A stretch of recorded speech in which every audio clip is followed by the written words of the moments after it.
We're talking more Bengals trade rumors on today's show. Before we get into that, do you want the Bengals to make a trade at or before this year's NFL trade deadline? Simple question, simple answers. Type in 1 for yes, 0 for no.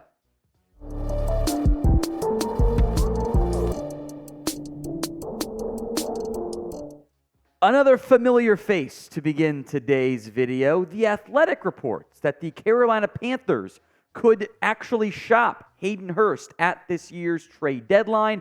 This comes a couple of games into the 3-year, $21.75 million contract that Hurst signed this year with the Carolina Panthers. The Bengals have not properly replaced Hurst so far, who frankly has not been the type of impact piece I think Carolina and Frank Reich thought they were going to get this season.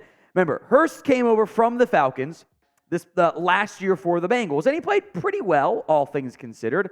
414 yards. He was at least a bit more reliable than what the Bengals have had so far this year. But Hurst has been a disappointment. You know, they've played Tommy Tremble. The Panthers are switching out offensive coordinators, which hopefully leads to better results for Bryce Young and company. But if the Panthers think Hurst is a bust for them, getting draft capital matters, even late-round draft capital. As disappointing as Hurst has been in Carolina, it's still better than what the Bengals have put together so far at tight end this year. Irv Smith does not have the trust of Joe Burrow. The best playmaker has been Tanner Hudson, a practice squad guy. 16 catches for a very meager 107 yards. I think I speak everyone when I say Hurst would, even with the way he's played this year, would still, production-wise at least, would be an upgrade over what the Bengals have at the current moment. The big thing is, how does the contract work out for Hayden Hurst? It's not that bad. Here's what is remaining on the deal. $1.08 million base salary. The Bengals would owe the pro-rated figure. So 18-week season divided by however many games end up getting played. Let's say it's after this week. You're looking at around the figure of $600,000. That's it. Super affordable this year. Almost no impact. Now, next year he's due $8 million. It's a little bit pricey, and $5.75 million of that is guaranteed, by the way. As you can tell with the base salary in 2025, the way the deal was structured was to restructure it after this season, get that base number down a little bit more, and kind of spread it out, make it almost flip it, make it more like, $5-6 million this year in base salary, or next year in base salary, and then up that figure to 2025 in terms of the overall money that would be due. So there was a potential flip there for Carolina. Bengals could treat it similarly since a good portion of that money in 2024 is already guaranteed. Wouldn't be a one-year thing. It'd be a 2-year thing based on the contract set up for Hayden Hurst. Trade value-wise, I don't think very much. He hasn't been that great, and I thought that deal was an overpay in the first place. But now you're staring down the barrel of it being not a 3-year, $21 million deal. It's kind of more of a 3-year, $17 million deal. That's more doable for Cincinnati.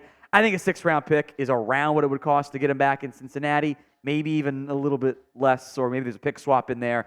I don't think there's a ton of value for Hurst at this stage. So would you bring back Hayden Hurst? Y for yes, N for no. It's the pinned comment of today's show. So if that ad plays on YouTube, take advantage of it. Head down there and let me know. Let's talk Mo Alie-Cox, as PFF has proposed a trade of, we'll call him Mac today, since Maction's almost back for the Mid-American Conference. And now he's fallen out of favor with the new regime in Indy. They've been rotating in other pieces. Ogletree's been a nice surprise for them, etc. So Mo Alie-Cox has not been productive relative to his own expectations. He got a 3-year, $17.55 million deal last year. He's got 2 years left, including this season. The Bengals, simply put, folks, as I think we would all agree, have one of, if not the worst, tight end rooms in the NFL. If you can find someone that can make some plays for you, it would be an upgrade. So my trade idea for Mo Alie-Cox, 7th-round pick. The PFF trade idea, my bad. Another one's going over that. Mine was the Hayden Hurst one. PFF trade idea, 7th-round pick. Pretty cheap, all things considered, to have that make sense in terms of the impact, the value, etc. So when it comes to picking one to trade for, which player would you rather go out and target if you were the Bengals? HH for Hayden Hurst, Mac for Mo Alie-Cox. The numbers this year have not been very good for Mo Alie-Cox, and frankly, his career numbers are not that great either. But if you could get the 2021 version with Joe Burrow, who's a better player than what the Colts have been shuffling through at quarterback the past since Andrew Luck left, like, I think that'd be an upgrade. If honestly, if you could get 300 yards out of your tight end room right now, 400 yards, that's an upgrade when you're barely at 100 and you're the third of the way through the season-ish already. It's not been very good in Cincinnati. Contract, let's look at that. It's always important, right? Total money due this upcoming season, $5.31 million in 2023. Prorated figure, call it $2.5, $3 million. That's not that bad. Next year, 5.92, but it's non-guaranteed. So this would be a rental trade. You would trade for him and then release him. Colts get something back for a player that they'll probably cut next offseason anyway. If the Bengals want to make a move, I think this could be an option for them. Today's show is made possible by Prize Picks, the easiest and most exciting way to play daily fantasy sports. It's you against the numbers. Instead of battling thousands of other players, the pros, the sharks, you just pick more than or less than on 2 to 6 player stat projections, and you watch those winnings roll in. I am now a big fan of the flex play because I'm really good about getting 2 out of the 3 legs correct.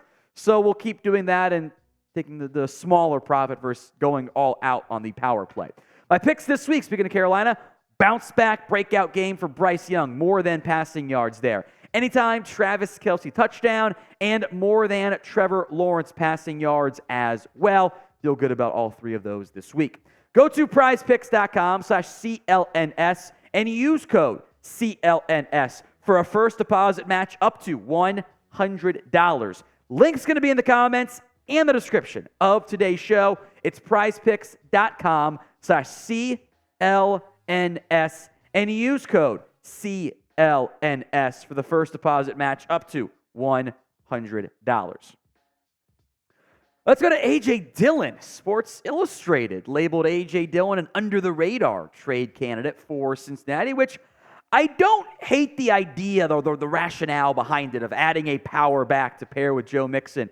The Packers have not been very good this year, although neither has A.J. Dillon, which is, makes the trade value lower and also the desire to add him a little bit lower. He's very cheap, though. He's due $1.33 million in salary this year. That's certainly not too bad. The issue is, with no Aaron Rodgers and mostly the same-ish supporting cast, some O-line injuries there, A.J. Dillon over the course of his NFL career has gotten worse each season from an efficiency standpoint. 5.3 yards per carry in 2020.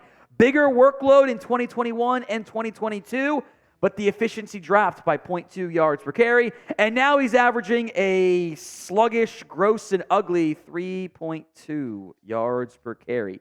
That is not a good thing. Dillon is clearly not as good as Aaron Jones, yet they're going to keep giving him the football, and this borders on being a jag at the running back position, which is, you never want to be just the guy, because those guys aren't very good, all things considered. Bengals running back room, though, is thin. There's Joe Mixon. They don't trust Travion Williams. They don't trust Chris Evans. They don't trust Chase Brown.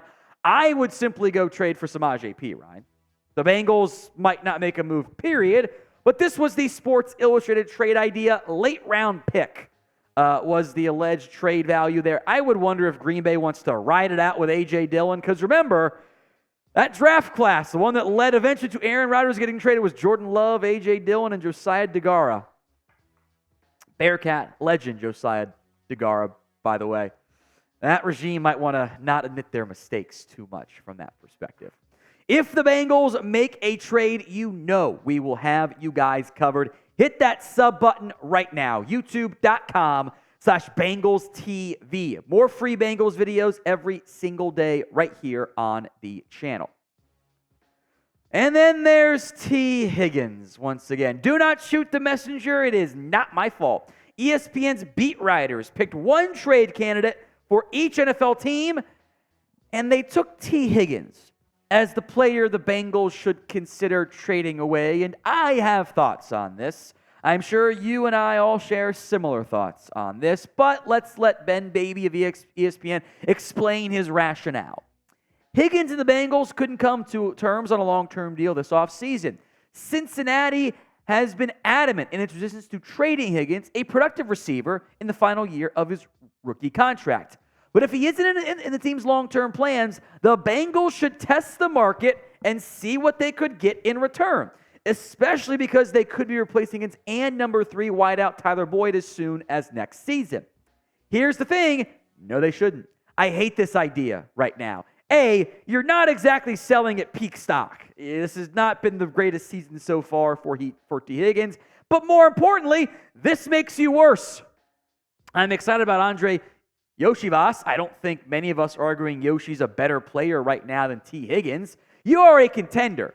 You don't sell away your second best playmaker when we're out here talking about the fact that your other backs and tight ends can't help you right now in the passing game. How does that make sense? It only made sense if you lost the last 2 games and or Burrow was more severely injured. That's when it would have made sense to shop T. Higgins. It makes no sense for a contending team, even if it's not in the long-term plans, to trade a key player right now. You could always tag and trade him in the offseason. Trading Higgins, shopping him, is ludicrous at this point.